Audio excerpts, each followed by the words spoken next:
اس طرح کی یہ جو باتیں کر رہے ہیں۔ پھر عمران خان صاحب نے کہا بطور وزیر اعظم ان سے ایک سوال کیا گیا کہ آپ کو آرمی چیف بھی صحیح نہیں ملا، آپ کو D G I S I بھی صحیح نہیں ملا، تو آفس بوائے بھی ٹھیک نہیں ملا آپ کو، تو آپ کس چیز کے وزیر اعظم تھے؟ یہ صحافی نے سوال کیا تو عمران خان صاحب نے کہا کہ میں نے جنرل باجوہ کی مکمل حمایت کی، لیکن اس نے میری کمر میں چھرا گھونپا۔ پھر اڈیالہ جیل میں عمران خان صاحب نے اور مزید گفتگو کرنی چاہیے، لیکن وہاں پر شور شرابہ بہت تھا، آوازیں آ رہی تھیں خواتین کی، اور 3 مرتبہ عمران خان صاحب جو ہے وہ میڈیا ٹاک میں تھوڑے سے ڈسٹرب بھی ہوئے۔ اب چلتے ہیں، جو اہم ترین نیوز ہے وہ یہ ہے کہ عمران خان صاحب کی جو سسٹر ہیں علیمہ خان صاحبہ، انہوں نے بڑا ایک انکشاف کیا ہے، بڑی ایک اہم بات کہی ہے۔ انہوں نے کہا کہ کیا عمران خان صاحب کو یہ واقعی ہی ایلیمینیٹ کرنا چاہتے ہیں، عمران خان صاحب کو ختم کرنے چاہتے ہیں، اور اس کے لیے یہ پکا ارادہ کر چکے ہیں۔ دیکھیں، عمران خان صاحب جو ہیں وہ واحد شخص ہیں جو ان کی نیندیں حرام کر چکا ہے، جس نے نظام کو ایکسپوز کر دیا ہے، جس نے یوتھ کو شعور دے دیا ہے، جس نے جو نئی نسل ہے اس کا جو شعور کا جن ہے بوتل سے باہر نکال دیا ہے، اور اس کو بتا دیا ہے کہ حقیقی آزادی اصل کیا ہے، اور جو ہم آزاد ہیں یہ آزاد نہیں ہیں، یہ بیسیکلی غلام ہیں، اور غلام اور ایک آزاد شخص میں بڑا فرق ہوتا ہے۔ تو اب 2 بار نہیں 3 بار اٹیمپٹ کی جا چکی ہے کہ عمران خان صاحب کو کسی نہ کسی طریقے سے اسیسینیٹ کیا جائے یا ایلیمینیٹ کیا جائے۔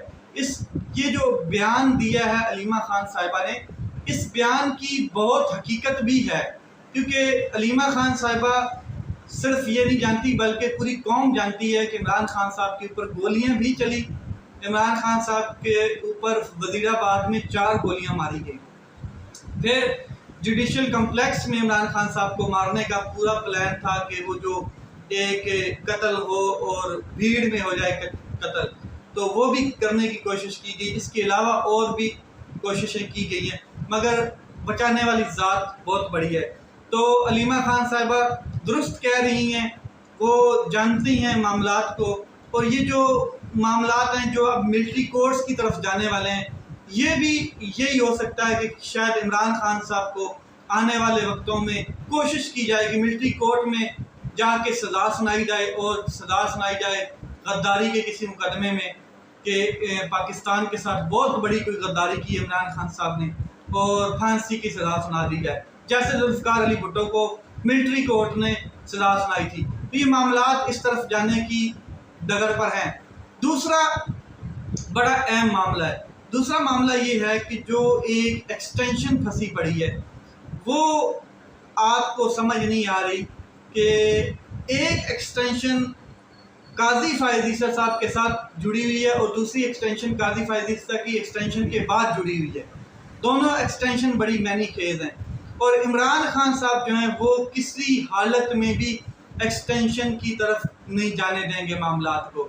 اور جو اس ٹائم ماحول بن چکا ہے، ایک تو وقت بہت کم ہے قاضی فائز عیسیٰ صاحب کے پاس، کوئی تقریباً 65 دن رہ گئے ہیں، اور دوسرا ماحول اس طرح کا بن چکا ہے کہ وہ اب ججز اویلیبل نہیں ہیں، معاملات لگ نہیں عدالتوں میں، چھٹیاں ہیں، اور قاضی فائز عیسیٰ صاحب جو ہیں وہ پریشان بیٹھے ہیں۔ حکومت بھی اسی طرح پریشان ہے، حکومت کو پتہ ہے کہ قاضی فائز عیسیٰ صاحب جب تک سپریم کورٹ آف پاکستان میں ہیں تب تک ہم 3 سال آگے مزید حکومت کر سکتے ہیں، ورنہ کوئی بھی آنے والا چیف جسٹس جو ہوگا، خاص کر کے جسٹس منصور علی شاہ صاحب، تو انہوں نے یہ مقدمہ لگا دینا ہے، یہ کیس لگا دینا ہے جو فارم 47 فارم 45 کا ہے، اور یہ کھل جانا ہے جب کیس، تو پھر جو کوزے میں جن ہے وہ باہر آ جانا ہے، اور سب کے سب بے نقاب ہو جانے، اور یہ الیکشن دوبارہ الیکشن کی طرف کال بھی ہو سکتی ہے، یہ الیکشن کال عدم بھی ہو سکتا ہے، بڑے کچھ ہو سکتا ہے۔ مگر یہ لوگ چاہتے ہیں کہ کسی نہ کسی طریقے سے ایکسٹینشن کے معاملے کے اوپر آئیں، اور عمران خان صاحب کی یہ جو بہن نے بات کی ہے یہ 100% ٹھیک ہو سکتی ہے۔ اس کے پیچھے ایسی باتیں ہیں، کیونکہ طاقتور کبھی بھی نہیں چاہے گا کہ اس کی رٹ کو چیلنج کرے ایک سیاستدان، اور اس بار تو سیاستدان نے، عمران خان نے پورے نظام کو چیلنج کیا ہے اور بے نقاب کیا ہے. کوئی شخص پہلے نہیں کر سکا. یہ ان کی جو کرتوتیں ہیں وہ عمران خان صاحب نے دکھائی ہیں. اب آخری گفتگو آپ کے ساتھ وہ یہ ہے کہ آج اسلام آباد ہائی کورٹ میں بڑا اہم کیس لگا ہوا تھا، اور اسلام آباد ہائی کورٹ میں 190 ملین پاؤنڈ کے حوالے سے کیس تھا. جو نیب انکوائری ہے وہ بند کرانے کے پرانے فیصلے کے خلاف درخواست پر آج جسٹس گل حسن اورنگزیب صاحب اور 2 اور ججز نے ایک سماعت کی. کیا کہتے ہیں، کس طرف لے کے گئے اس معاملے کو، یہ میں آپ کے سامنے رکھتے ہیں. سب سے پہلے انہوں نے NCA کرائم ایجنسی کے رپورٹ کے حوالے سے بات کی. کیا NCA کی طرف سے رقم براہ راست پاکستان کو بھیجی گئی، ڈائریکٹ پاکستان کے خزانے میں بھیجی گئی؟ جسٹس میاں گل حسن اورنگزیب صاحب نے استفسار کیا. مگر جو عمران خان صاحب کے وکیل ہیں بیرسٹر صفدر سلمان جو ہیں، انہوں نے جو بات کی، انہوں نے کہا کہ جی نہیں، NCA نے وہ رقم ڈی فریز کر دی تھی اور ملک ریاض اور ان کی فیملی کو دے دی. پھر انہوں نے خود وہ رقم سپریم کورٹ کے رجسٹرار کے اکاؤنٹ میں بھیج دی. اچھا، یہاں پہ جسٹس گل حسن اورنگزیب صاحب نے بڑا اہم ایک نقطہ اٹھایا ہے کہ جو رقم ہے 190 ملین پاؤنڈ، وہ نہ تو پاکستان کے خزانے میں آئی ہے، نہ کسی شخص کے اکاؤنٹ میں گئی ہے، وہ گئی ہے سیدھی سپریم کورٹ آف پاکستان کے اکاؤنٹ میں. اور دوسرا سب سے اہم چیز، جو القادر ٹرسٹ کی زمین ہے وہ گفٹ ملی ہوئی ہے اور اس کے اوپر ایک ٹرسٹ چل رہا ہے، ایک جو یونیورسٹی ہے وہ چل رہی ہے. تو پھر کیس ہی نہیں بنتا، کیس کس قسم کا ہے؟ پھر ملک ریاض نے القادر ٹرسٹ کے لیے زمین بھی تحفے میں دی. تو صفدر سلمان صاحب کہتے ہیں یہ یونیورسٹی کہاں ہے، ان سے پوچھا گیا تو جسٹس گل حسن اورنگزیب صاحب کو بتایا گیا کہ یونیورسٹی جہلم کے قریب ہے اور فنکشنل ہے. تو یونیورسٹی فنکشنل ہے تو جی بالکل فنکشنل ہے، یہ صفدر سلمان صاحب نے کہا. تو پھر انہوں نے بالکل واضح کہا کہ یہ تو پھر کیس ہی نہیں بنتا. چیزیں تو ساری، کرپشن کہاں پہ ہوئی؟ بڑی سمپل سی بات ہے کہ کرپشن کہاں پہ ہوئی ہے؟ زمین اوپر یونیورسٹی چل رہی ہے، پیسے سپریم کورٹ آف پاکستان کے اکاؤنٹ میں آ گئے ہیں، تو کیس کس قسم کا ہے؟ وہ انہوں نے اسلام آباد ہائی کورٹ جو ہے اس نے بڑا ایک آرڈر جاری کیا. ایک تو 190 ملین پاؤنڈ کا کیس کا جو ٹرائل ہے اس کا حتمی فیصلہ سنانے سے روک دیا گیا ہے احتساب عدالت کے جج کو، احتساب عدالت کو، اور دوسرا ساتھ میں جو ٹرائل ہے اس کو بھی روک دیا گیا ہے، اور نوٹس جاری کر دیا گیا ہے نیب کو کہ اپنی جو رپورٹ ہے وہ ہمیں پیش کی جائے. اب یہ چیزیں کس طرف چلتی ہیں، لیکن آج سپریم کورٹ آف پاکستان کے سامنے مذہبی جماعتوں نے دھرنا دے دیا ہے. آپ اندازہ لگائیں، ریڈ زون میں گھسے ہیں، گیٹ کھول کے توڑ کے، اور وہاں پر جلسہ اور دھرنا دے دیا گیا ہے. اور یہ فیصلہ تھا وہ جو مبارک ثانی کا کیس ہے قادیانی کا، اس کے فیصلے کے خلاف آج مذہبی جماعتیں نکلی ہیں. اس کے پیچھے پلان بی کیا ہو سکتا ہے وہ میں آپ کو ذرا کلیئر کر دوں. پلان بی یہ ہو سکتا ہے کہ 22 اگست کو عمران خان صاحب جلسہ کرنے جا رہے ہیں ترنول پہ، پاکستان تحریک انصاف اسلام آباد میں. تو یہ 144 لگائیں گے اور حالات کو کشیدہ کریں گے اور جلسے کو منسوخ کرنے کی کوشش کریں گے.